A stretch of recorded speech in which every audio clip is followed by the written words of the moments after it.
Hi Samuel, how you doing? This is a great choice. This is going to be really interesting.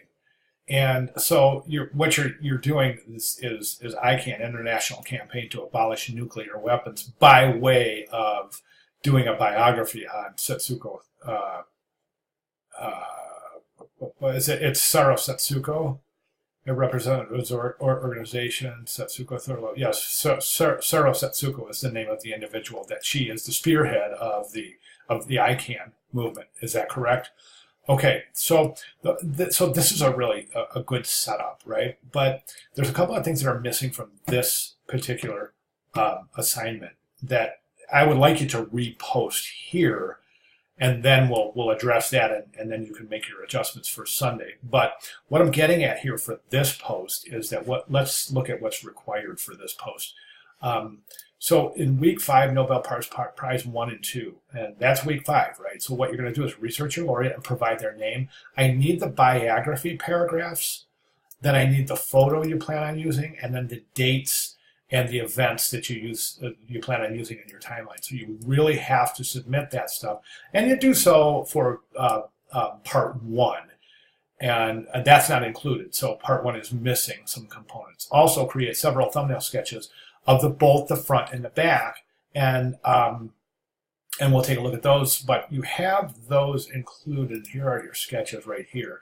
But I'm not seeing. I mean, I think this is the front. These are all fronts, and then that's the back. That's the front. That's a front. So we only have one sketch of the back. So I'd like to see a complete set of sketches with the front and the back, instead of 1, 2, 3, 4, 5, 6, 7, 8 examples of the front and 1 example of the back. What I would recommend doing is sketching both the front and the back for one concept, moving on to another concept, sketching out the front and the back. Do you see what I'm saying? Also, some of the requirements. So the front of the poster is to include only the laureate's name or subject. In this case, ICANN. But you would include her name, Setsuko Thurlow, or isn't her name Setsuko Thurlow? I thought, isn't her name, let's jump over to, isn't her name Saro Setsuko? Representative of the organization, Setsuko Thurlow. That's the organization. So her name is Saro Setsuko. So that is the what you would include here is Saro Setsuko. So it would be ICANN Saro Setsuko. Okay, and then the tagline. Okay, so right now you've got Setsuko Thurlow. That's not an individual. I believe that's an organization, right?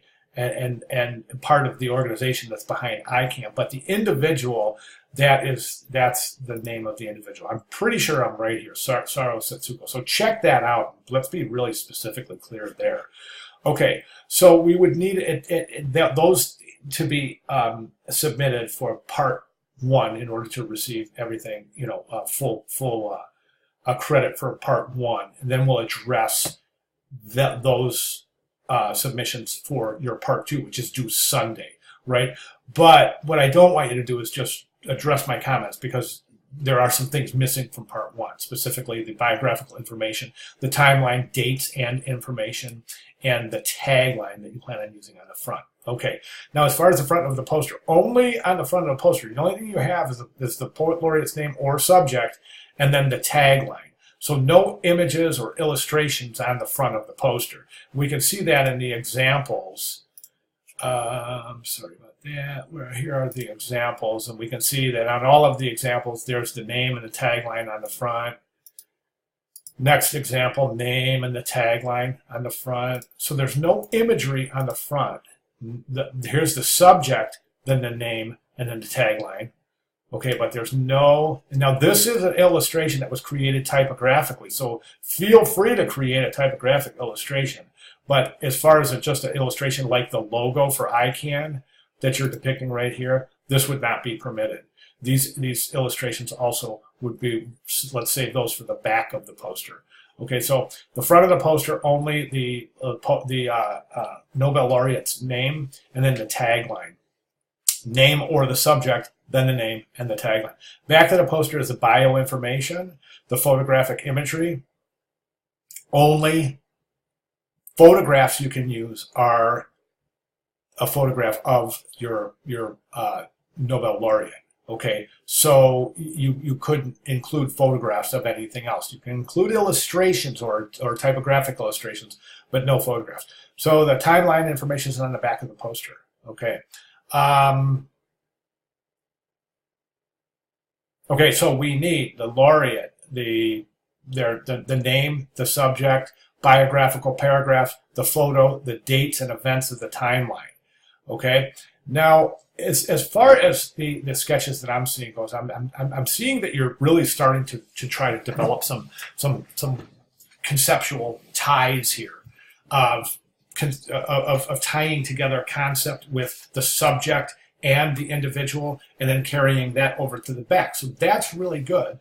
Let's go ahead and take a look at something right here. Now I'm looking at this and I'm thinking something like this. All right, I'm just giving you a little example. Well, let me show you an example. Here's a great example of how to create concept, and this is called visual substitution. We see that in the presentation right here, and this is a great presentation here. Read through this a couple of times. Also read the textbook, and also include in your textbook, make sure you read pages 115 to 120, because there's some wonderful examples there and descriptions of simultaneity, visual transformation, visual substitution, visual exaggeration, and visual correspondence, all of which are strategies to create denotative and connotative meaning through your imagery, specifically through some of the things that you include typographically, and we see some great examples here, typographically as well as conceptually.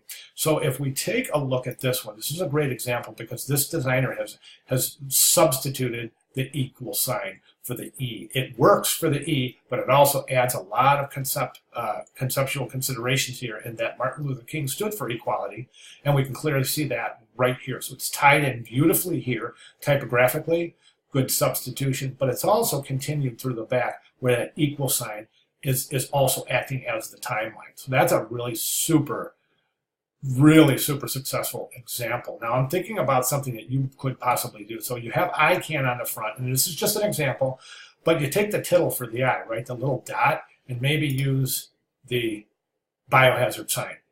All right. So you have the ICANN, the name of the organization.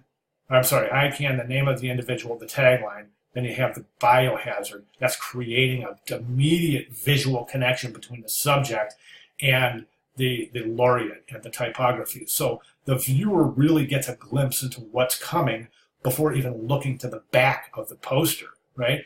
Then you can come to the back of the poster and set up your type. You could use that exact same biohazard sign to create your timeline. So you could even have your timeline coming out, radiating out of the biohazard sign. That's an example. Feel free to use it if you like. But that's what I'd like to see in your sketches. I'd like to see at least 3 or 4 examples of front and back of the poster and the placement of the timeline. And then also don't forget to include your biographical information, your timeline information and dates, and also really important to include several examples at the back of your poster as well. Okay? All right, very good. If you have any questions at all, please feel free to let me know. I'll be glad to clarify. Thank you, Samuel.